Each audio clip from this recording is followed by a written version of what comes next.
চূড়ান্তভাৱে ব্যৰ্থ হৈছে। প্ৰমোদ বড়ো যে এজন মিছলীয়া ব্যক্তি সেই কথা ইতিমধ্যে বিটিচিৰ জনগণে বুজি পাইছে।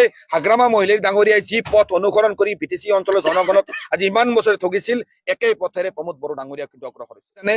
যে এই বিটিচি অঞ্চলটোত বৰ্তমান সময়ত বিটিচিৰ যিখন UPPL বিজেপি GSP নেতৃত্বাধীন চৰকাৰখনে চিঠা নামজাৰি যিটো প্ৰক্ৰিয়া বন্ধ কৰি থৈছে।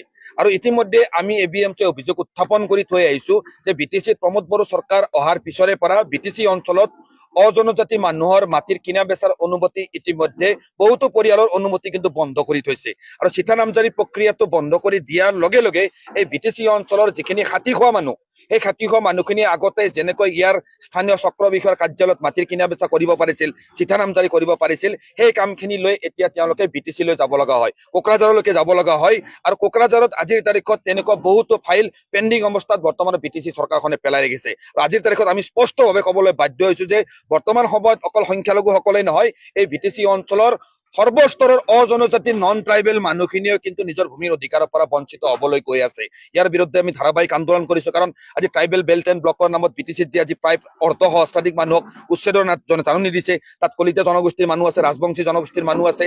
আৰু যি লাখ পৰিয়ালক ইতিমধ্যে উচ্ছেদৰ জাননী দিবলৈ চৰকাৰখনে যি আয়োজন কৰিছিল, ব্যৱস্থা গ্ৰহণ কৰিছিল, সেই নিশ্চয় তাত আপোনালোকে গম পাব যে ট্ৰাইবেল বেল্ট এণ্ড ব্লকত আজি বিভিন্ন জাতি জনগোষ্ঠীৰ মানুহ অসুৰক্ষিত অৱস্থাত আছে। আন বাদে গোৱালপাৰা জিলাৰ বাহিৰে বাকী জিলাৰ যিখিনি কোচ ৰাজবংশী মানুহ তেখেতসকল অসুৰক্ষিত।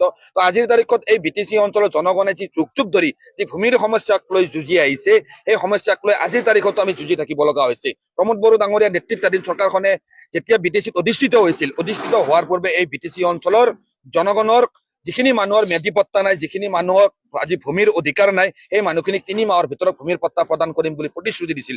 প্ৰমোদ বড়ো ডাঙৰীয়াই সম্পূৰ্ণভাৱে তেখেতৰ প্ৰতিশ্ৰুতিৰ পৰা আজি পাপ লুটি মাৰিলে আৰু বিটিচি অঞ্চলৰ লক্ষ লক্ষ জনগণক বিটিচিৰ পৰা খেদি পঠোৱাৰ ষড়যন্ত্ৰ কৰিলে। সেইকাৰণে আমি স্পষ্টভাৱে কৈছো যে এই লোকসভা নিৰ্বাচনত এই বিটিচি অঞ্চলৰ ৰাইজে, বিশেষকৈ কোকৰাঝাৰ আৰু দৰং ওদালগুৰি সমষ্টিৰ জনগণে নিজৰ এই নিৰ্বাচনক অকল এই নিৰ্বাচন হিচাপে লোৱা নাই, নিজৰ ভূমিৰ অধিকাৰ সুৰক্ষিত কৰাৰ এক যুঁজ হিচাপে গণ্য কৰিছে।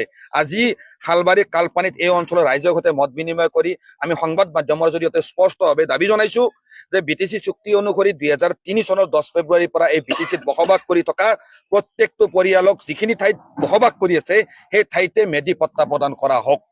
ভাৰতখন এখন কল্যাণকামী ৰাষ্ট্ৰ হিচাপে যিখিনি মানুহৰ ভূমিৰ পট্টা নাই, বাসস্থান নাই, সেই মানুহখিনিক ভূমি আৰু বাসস্থানৰ ব্যৱস্থা কৰি দিয়া দায়িত্ব চৰকাৰ।